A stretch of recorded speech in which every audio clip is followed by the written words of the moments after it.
उसे तरह साडे नाल सलूक करदियां जिदा मुगलों ने किया, अहमद शाह अब्दाली वर्गिया ने किया, अंग्रेजा ने किया। किते जुरत ना पवे ना लोगों की जे तुसी सारे इकट्ठे होके अपने पंथ की चढ़ती कला मंगो। इस संस्था को कोई आंच ना आवे, ये तुहाडी जिम्मेवारी बनती है। मैं गलत हो सकती है, कोई मैंबर गलती कर सकता है, कोई मुलाजम गलती कर सकता है, तुहाडे मनां नूं ठेस पहुंची होएगी, तुहाडे मनां नूं सेक लगा होएगा, तुहाडे मनां नूं पीड़ा होई होवेगी। मैं सारी संस्था दे सारे सेवादारां वल्लों, सारे प्रबंधकां वल्लों हाथ जोड़ के आप जी को खिमा दी चोच। हक सच धर्म की खातर बुजदल होई सिख कौम नूं हलूणा देने वास्ते धन गुरु नानक साहब जी ने फरमान किया सी, जो तो प्रेम खेलन का चाओ, सिर धर तली गली मेरी आओ, इत मार्ग पैर धरीजै, सिर दीजै कान न कीजै। जिन्हां महान शहीदां ने इस नूं अपने हिरदे च वसाया, पंथ की चढ़ती कला वास्ते शहीदियां दित्तियां, उन्हां महान शहीदां नूं याद करन वास्ते, नतमस्तक होने वास्ते धन गुरु ग्रंथ साहिब की पवित्र गोद विच विराजमान प्यारी साध संगत जी, आओ सब तो पहला साहिबान नमस्कार करो, फतेह बुलाओ। वाहेगुरु जी का। जिंदगी का सिद्धांत की है, जिंदगी नूं असीं कामयाब किस तरह करने, ये महान योद्धिया को अज असीं अगवाई लैण वास्ते इकट्ठे होए हैं। साका ननकाणा की शहादत का वेरवा आप जी ने श्रवण किया।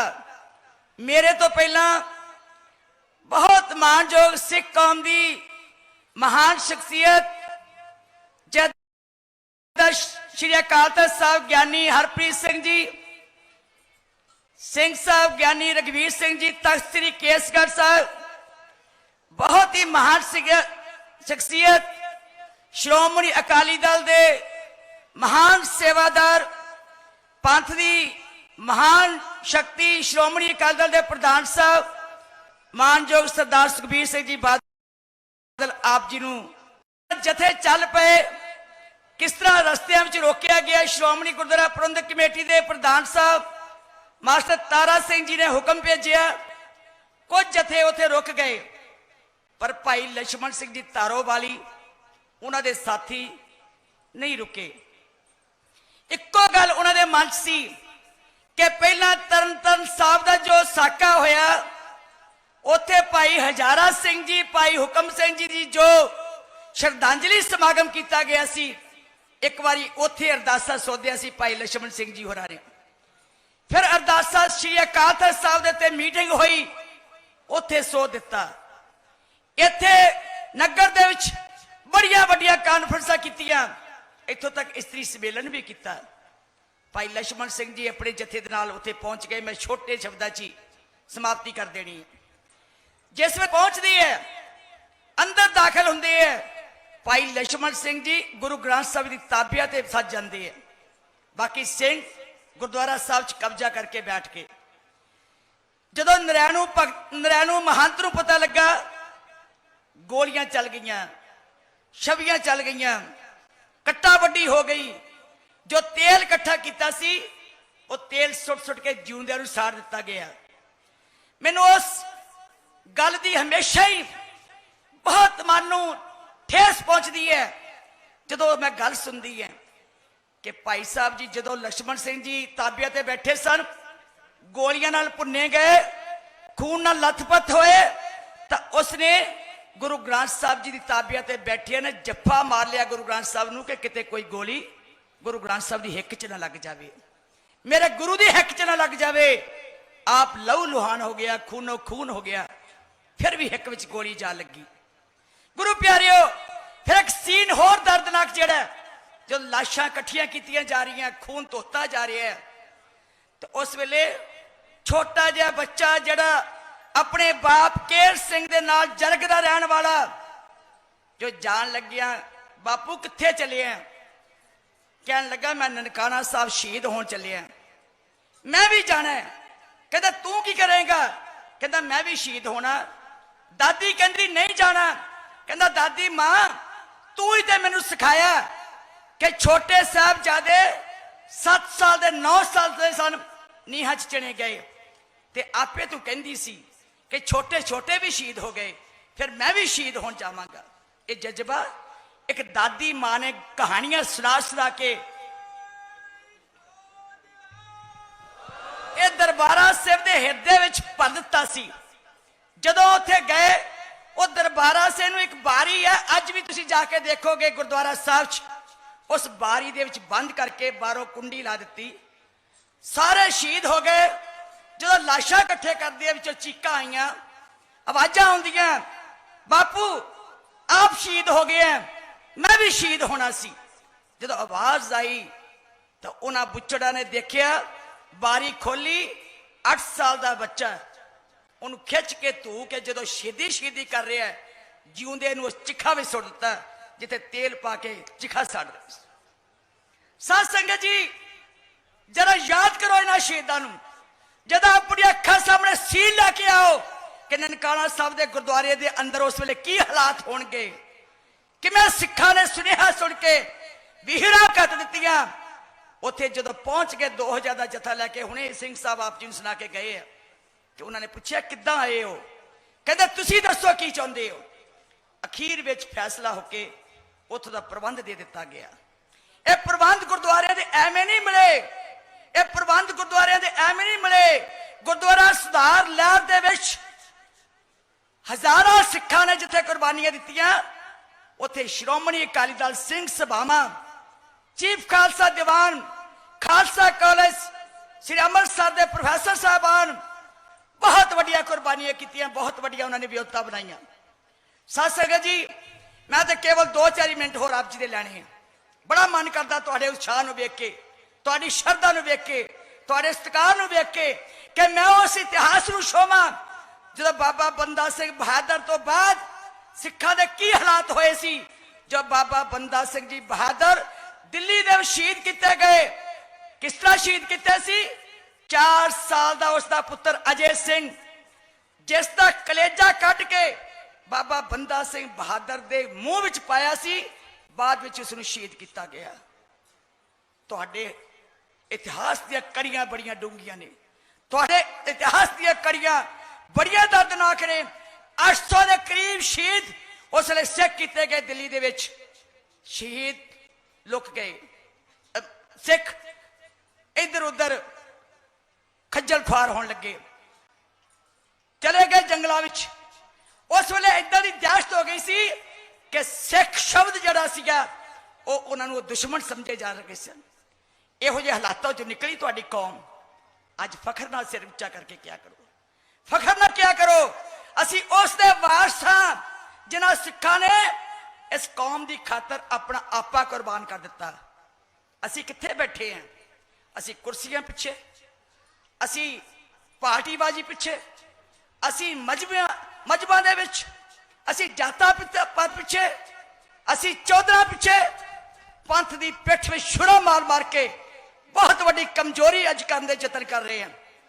और पंथ दे वारसो, कौम दे वारसो, वास्ता ही मेरा तुहानूं एक मुख सेवादार उस संस्था की होने के नाते, जिस संस्था के जड़ों के विच उन्हां शहीदां दा खून पिया होया है, जिन्हां जड़ों के विच तुहाडे बुजुर्गां दे सीने की मिज की खुराक पई हुई है। मैं वास्ता देनी उन्हां शहीदां दा। आओ होए 71, मिलो मेरे भाई, दुबदा दूर करो लिवलाए दे महावाक अनुसार सारी कौम एक प्लेटफॉर्म से इकट्ठे हो जाओ। श्री अकाल तख्त साहब की छतर छाया हेठ, श्री अकाल तख्त साहब जी के उस महान तख्त की छतर छाया हेठ जिथों श्रोमणी गुरुद्वारा प्रबंधक कमेटी ने जन्म लिया। 1 मिनट वास्ते मैं श्रोमणी गुरुद्वारा प्रबंधक कमेटी के संबंध च कहना, दुनिया के इतिहास खोल के देख लो, सारे धर्मों का इतिहास खोल के देख लो, कोई धर्म ऐसा नहीं जिहदे श्रोमणी गुरुद्वारा प्रबंधक कमेटी की तरह कोई धार्मिक जथेबंदी पूर्ण तौर पर आजादी नाल संगतां विच चुन के अपने सेवादार भेजदी होवे। कोई धर्म ऐसा नहीं, एक केवल तुहाडा धर्म।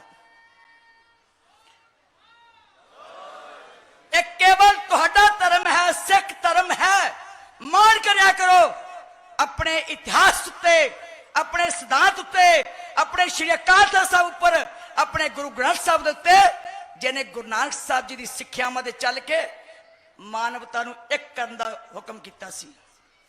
मैनूं माण है इस महान संस्था ते जिसने हजारां परिवारां नूं रोटी दे के, रोजगार दे के, सेवा दे के उन्हां परिवारां नूं पालिया है। मैनूं माण है इस संस्था दे उत्ते, मैनूं माण है इस संस्था दे उत्ते जिस संस्था ने सिख रहत मर्यादा नूं दुनिया दे कोने कोने विच पहुंचाउण वास्ते हमेशा अपने यतन जारी रखे। मैनूं माण है इस संस्था दे उत्ते कि श्रोमणी गुरुद्वारा प्रबंधक कमेटी एक और संस्था है जिसके मुखी तो लाके मैंबर तक हर मैंबर वलंटियर होके इस संस्था की सेवा कर रहा। कोई तनख्वाह नहीं लै रहा, कोई सेवा फल नहीं लै रहा, कोई मान भत्ता नहीं लै रहा। एक एक मैंबर जिहड़ा वलंटियर होके निष्काम होके इस संस्था विच सेवा कर रहा, जिन्हों तुसीं चुन के भेजते हो। ये तुहाडी संस्था है, ये तुहाडी सोच का नतीजा है, ये तुहाडी सोच विचों निकली संस्था है। अपनी संस्था नूं उच्चा चुकण वास्ते कदी भी कोई इस संस्था के खिलाफ एक शब्द भी बोले तो फिर लक्ष्मण से तारो वाली वर्गिया नूं याद कर लिया करो, फिर टहल सिंह वर्गिया नूं याद करया करो, सरदार दलीप सिंह जी वर्गे, करतार सिंह जी झब्बर वर्गे, तेजा सिंह जी वर्गिया नूं याद करया करो जिन्हां ने अपने खून दे नाल इहनूं सिंजिया। मैं कल भी माता इंदर कौर जी का जिक्र किया सी, मैनूं याद आ गई जदों कल असीं नारी अपनी इस्त्रियां का सम्मेलन किया। बादल साहब, सिंह साहब, मैं आप जी नूं दसना चाहुंदी हां जिस तरह अज भरपूर इकट्ठ होया, इस तरह संगतां 3 दिन तो लगातार इस इलाके दियां गुरु साहब का शुकराना कर रही हैं। शहीदां दे परिवार लगातार 3 दिन तो इत्थे नतमस्तक हो रहे हैं और अपने बापू नूं, अपने बजुर्ग नूं बार बार सलाम करके कह रहे हैं, बापू अज तेरा जीवन जड़ा सफला होया, ये साडा भी सफला कर चलिए, ये साडा भी सफला हो गया। मैं बेनती करांगी तुहानूं प्यारिओ, ये पूरा साल 400 साल श्री गुरु तेग बहादुर साहब की प्रकाश उत्सव दे आ रहे हैं। वो भी सारियां शताब्दियां अगले महीने 18 मार्च नूं बाबा बकाला साहब विखे होने, फिर केसगढ़ साहब विखे होने, फिर तख्त श्री दमदमा साहब विखे होने, तमतान साहब विखे होने। आखिरी समागम जिहड़ा ओ मई 1 नूं श्री अमृतसर साहब विखे होने। बहुत बड़े समागम लिखे गए, 31 दिन के समागम जिथे पाठ बोध समागम होंगे, इस्त्री सम्मेलन होंगे, स्कूलों कॉलेजों यूनिवर्सिटियों के बच्चों के समागम होंगे, उत्थे इस तरह गुरमत समागम बड़े तुहाडी सारी संग दे साझे होंगे। मैं बेनती करती हाँ, इस परिवार लिए असीं कुछ नहीं कर सकते जो इन्हां दे बुजुर्ग साडे वास्ते करके चले गए, जो सरदार केर सिंह जी का पुत्र दरबारा सिंह वर्गे ते परिवार साडे वास्ते शहादतां पा के चले गए, जो ये शहीदां ने सानू इत्थे तक पहुंचाया, साडे कौम के इतिहास नूं सुनहरी बनाया। असीं केवल नमस्कार ही कर सकते, उन्हां दे जीवन तो सेध ही लै सकते हैं। पर मैं ये बेनती करांगी, जिथे माता इंदर कौर जी ने जाके सथे दे नाल अपनी सहेलियां नूं नाल लैके उत्थे पहुंचे, उन्हां दी याद विच गुरुद्वारा साहब गुरु के लंगर का हाल तैयार किया जाना है।